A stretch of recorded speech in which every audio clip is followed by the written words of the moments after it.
Hello, and thank you so much for dropping by this video.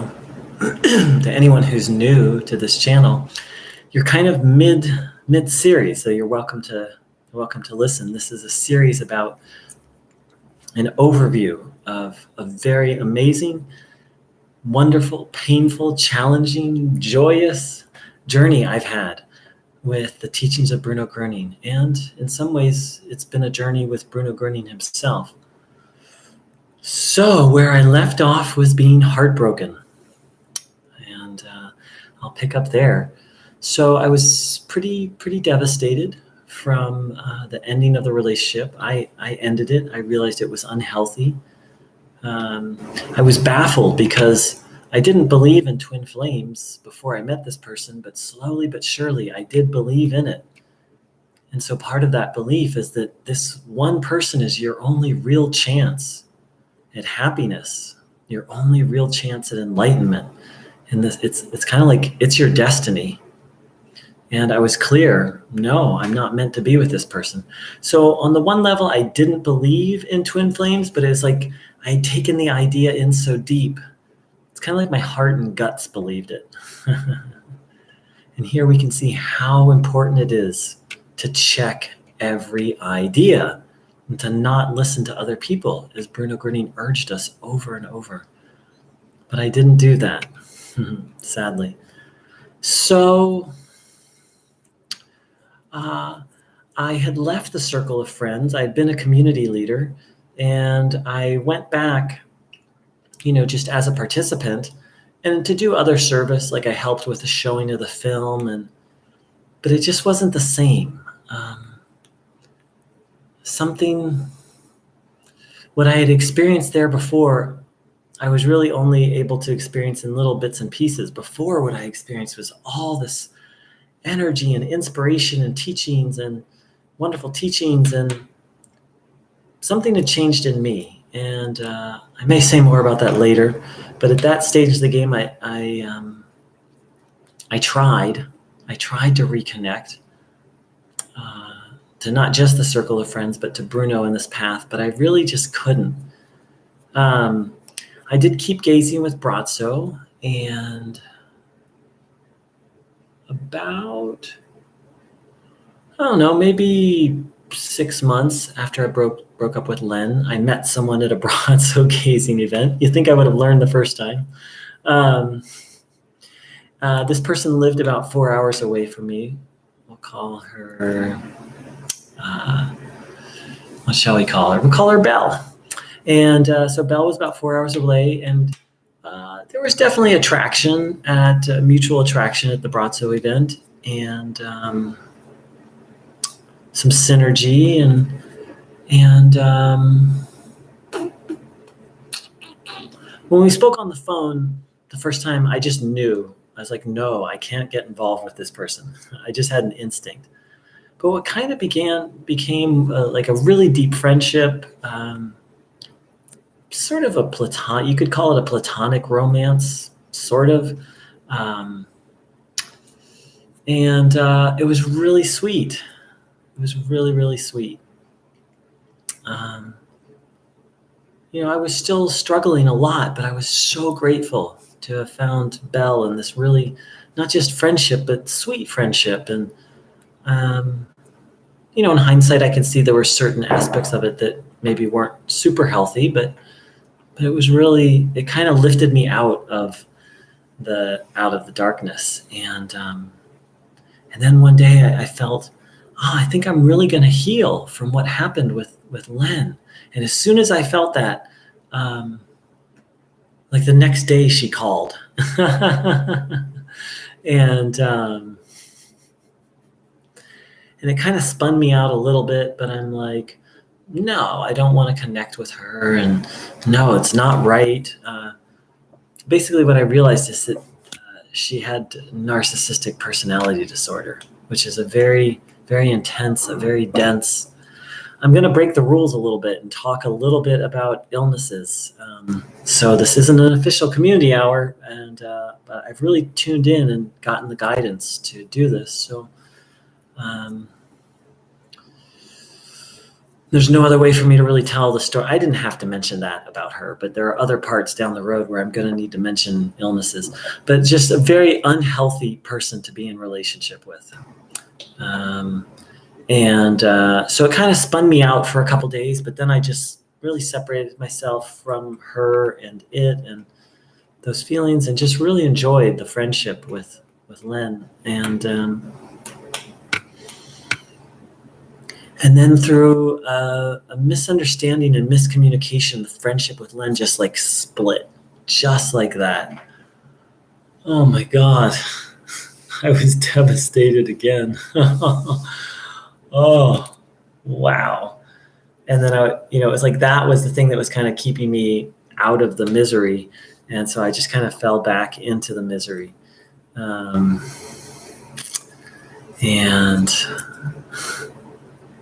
so, of course, it was a bit of a rebound, even though it wasn't a full-on relationship. And of course, in hindsight, I can see it wasn't the healthiest of friendships. It was good while it lasted, and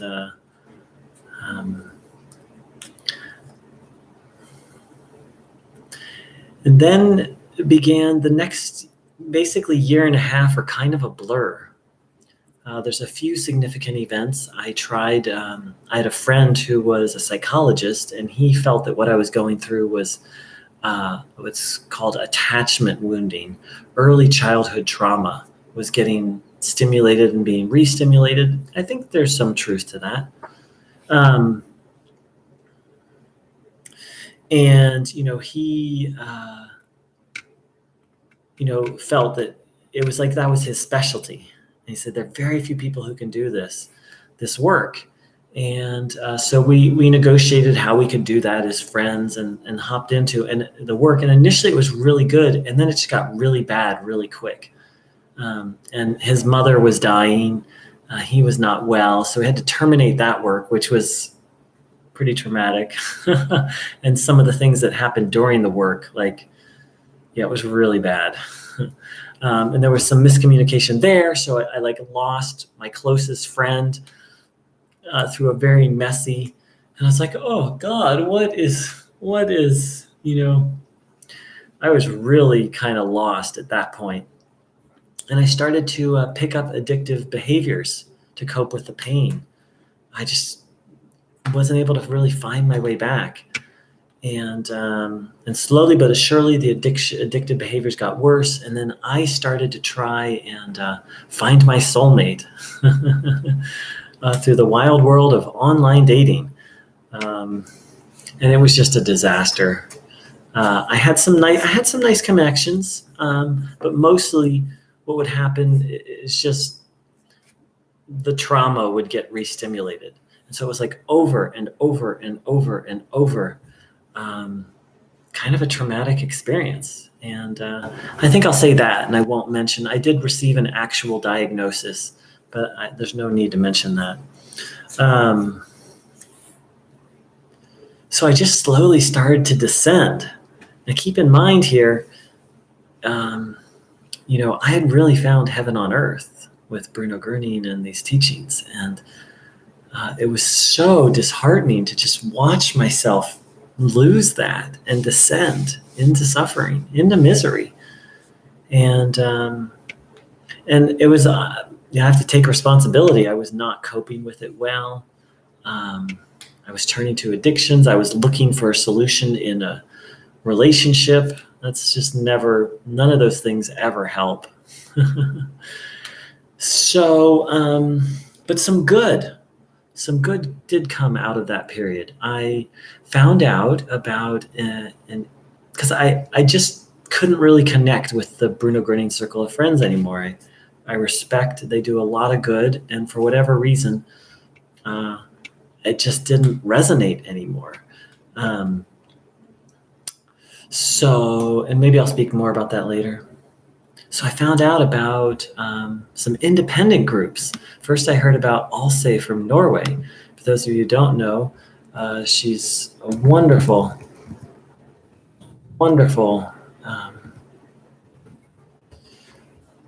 I'm just going to see if I can find her website. Well, actually, I have a link to her website on my website, so you can look it up. She's in Norway. She created an organization called Bruno Groening Friends, and just a very sweet. She's a sweetheart, very devoted to Bruno. Had many healings. I've shared about some of her healings on here, and she was doing online meetings. And I spoke with her, and then I asked her, "Okay, can I do a? I want to do meetings. Can I do a meeting in your room?" And she said yes, and the meeting was amazing. And very soon, I was giving weekly community hours, and it just felt so good. So that lifted me a little bit. And there were other people who started giving meetings. There were different people giving meetings almost every day of the week. There was Mabe from Ireland and Tinica from, not sure where Tinica is from, and myself and Alse and Petra from Germany. And so that was such a, and I found, I'm going to go get it.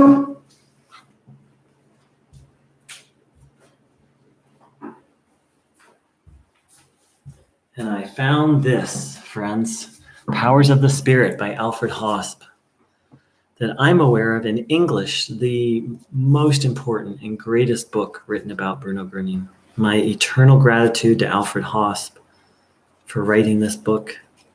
And and I was just blown away when I found this book. It felt like so many missing pieces were filled in. And you can order it from the Bruno Groening Stiftung. And I cannot recommend it enough. So that was a good thing. And my life was just ascending. Date after dating after dating after dating, which led to trauma after trauma after trauma after trauma, and or re-stimulation of trauma and descending into addictions. And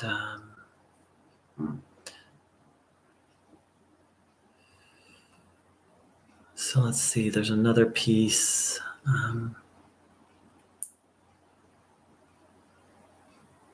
Yeah, I think that's all I'll share about that period of very dark. That was 2013. Oh, yes. So about every 6 to 9 months, because part of what the suffering was, I was like, I don't think I'm ever going to heal from the pain of what happened with Len, much less Isabel. Oop. Much less Belle. Don't worry, her real name's not Isabel. That was my nickname for her.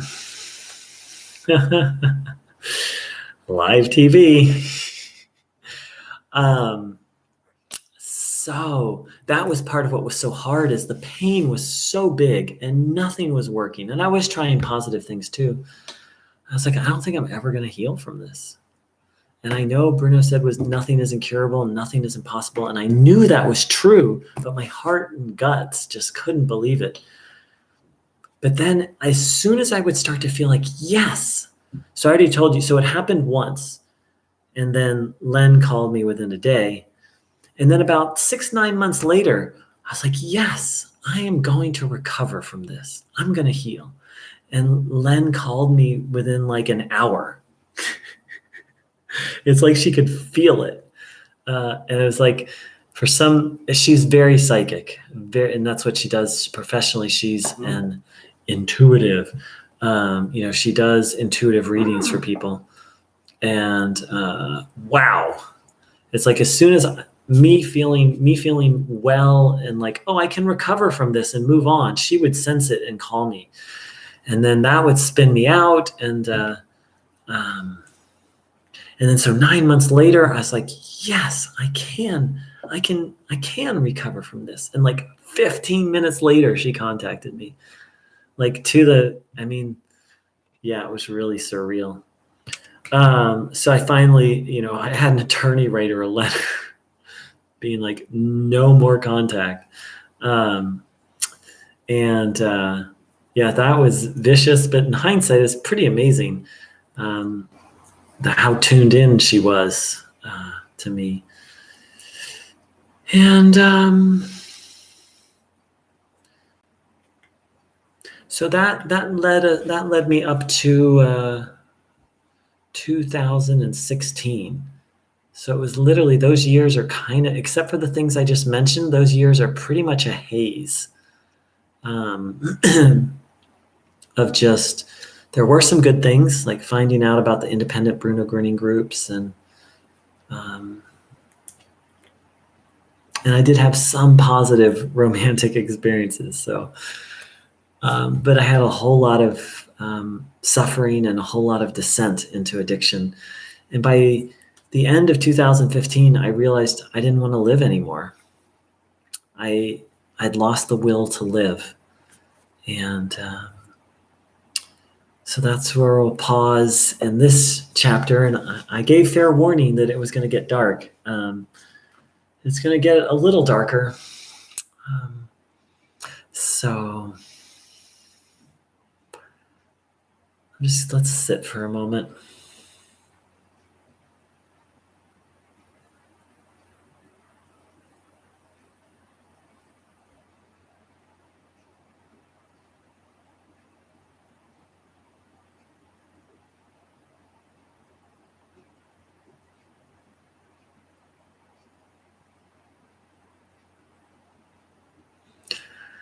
Yeah. So I'd like to thank everyone who took the time to watch this. I normally say that because I believe the teachings of Bruno Groening are really this world's really only hope to turn around.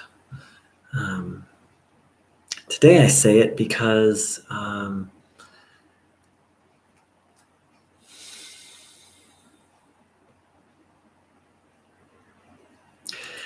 to continue doing what I'm doing, teaching the teachings of Bruno Groening, I've kind of been not so much hiding behind them, but kind of like Bruno said this and Bruno said this and I've been hiding behind them a little bit, and I have had a lot of healings, and I'm still alive today because of Bruno and these teachings. And I just felt that I couldn't continue to teach anymore while keeping back the full spectrum of the journey I've been on. And I'm hoping that in sharing it, your journey can be much less bumpy. Thanks, dear ones. Take care. Much love.